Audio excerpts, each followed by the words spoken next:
Film study, the technical brilliance of Naoya Inoue. In this video, we will look at Inoue's fighting strategy. Specifically, we will look at his defense against TJ Dahini. We will hopefully give some context to the strategic aggression. So let's put the monster under the film study microscope. Let's begin.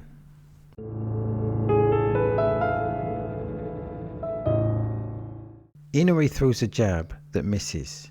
TJ in a southpaw position is bending his knees, which is minimizing the target. Inoue's second jab, thrown from the waist, also misses. TJ takes a subtle step back. TJ's right hand is very low to his knees and his left hand is on his waist. In contrast, Inoue's hands are high.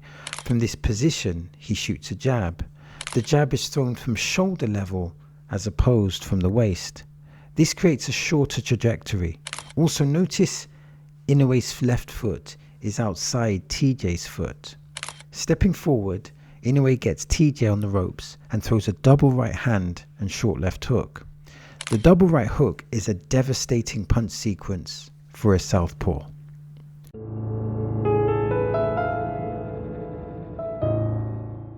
So TJ feints with a left uppercut that Inoue reacts to. Inoue taps TJ's right glove, blocking his jab path. Inoue throws a double jab and a straight right. Inoue throws a straight right really low. Remember, TJ's wide stance means he can really dip down and minimize the target. Inoue is trying to throw the right to where his head will be as opposed to where his head is. Despite this, TJ avoids the combination.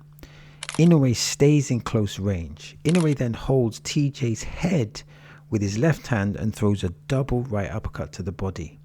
He then adds a left hook to the body. This is vicious body work from Inoue.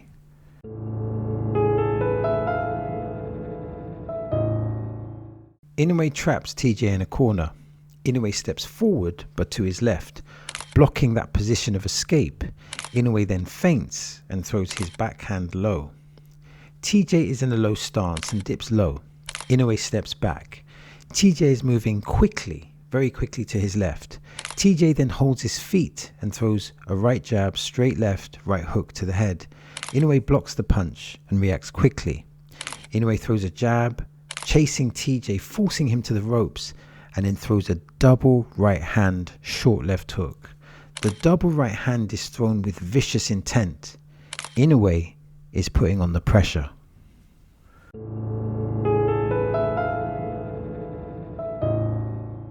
Inoue counters TJ's left to the body with a straight right to the head.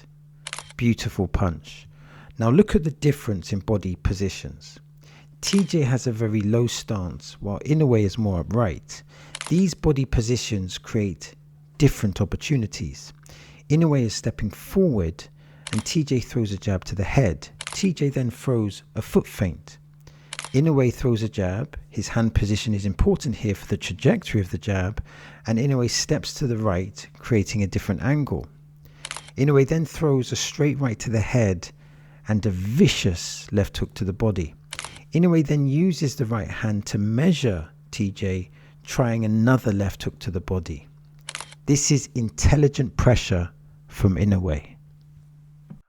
So just to give a quick reference, or give you a fight reference. So the fight that I was referencing was when Inoue fought TJ Dahini, and this fight took place on September the 3rd of 2024 at the Ariake Arena, Tokyo, Japan. Apologies if I've not pronunciated that correctly, and that's an arena that has a total capacity of 15,000 people. The weight class was of super bantamweight, and the titles at stake for this fight was Inoue's WBA, WBC, IBF, and WBO titles. Now, in fairness, Inoue was a massive bet and favorite for this fight, even though Dahini was a respected former champion. So here's the question.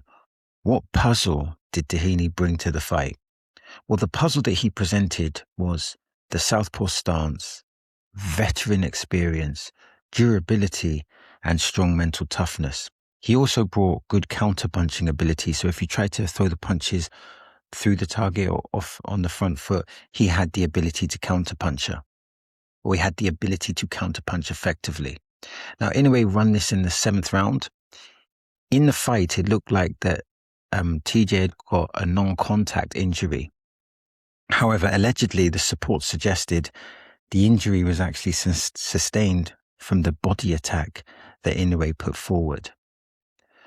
So the body shots, and Inoue is very good at setting up the body shots because he just doesn't go straight to the body. He'll throw a straight right to the head and then hit you to the body, or he'll throw a right uppercut to the head and hit you to the body, or he'll measure with the right hand. He's always got some type of deflection to land that left hook to the body, which makes it makes the shot even more hurtful, because as you're focusing here, then he's more likely to catch you with the punch, as opposed to just throwing it through the front door. Figuratively speaking, it's easier to read.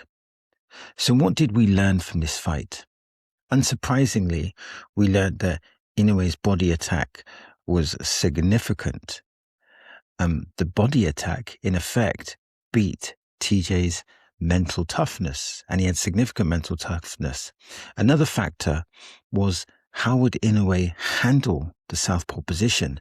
And the southpaw position was not a significant factor in the fight. He was not able to frustrate Inoue with his southpaw position or with his experience. And we also established that Inoue, yes, he's a vicious offensive fighter, but his patience is elite. He is a patient fighter. He can wait for the opportunities. So ultimately what we learned from this fight is that a former world champion, which is TJ, could not go past 7 rounds. This was another reference point, because there's several reference points, that Inoue is at an elite level. So again, this victory showed adaptability. It showed Inoue's ability to adapt. This is not considered Inoue's best win, but it was a solid win. And again, it was an exhibit of his body punching, his effective body punching. And I just wanted to put some of the nuances under the microscope. Here's a question for the viewer. As I've stated, Inoue is an elite boxer. But what makes an elite boxer? What makes a boxer elite? So when I think of elite boxers, of course, you've got to put Ali in there, Usyk, Evander Holyfield, Mike Tyson. But then you've got Sugar Ray Leonard, Sugar Ray Robinson. Got to add Terence Crawford to that list, Joe Louis, etc. But what makes a boxer elite? What is that thing that makes them elite? Or is it a sequence or a variety of things? Inoue, from my perspective, and from the perspective of the boxing purist, and from the perspective of many, is an elite boxer. I think there's a huge and convincing argument that he should be pound for pound number 1. Of course, there's some great contenders like Usyk, Bivol, and now you have to add Shakur into that mix. And he, of course, is a great boxer. But I think there's a really strong argument that Inoue is number 1. So that's the end of the video. Now I'm trying to build a digital boxing community, and I'm interested in your comments, questions, and your observations. Now, if you want to support the video, simply like and subscribe. And if you want to watch more content, click here or click here. So thank you for your time. It is much appreciated. Peace.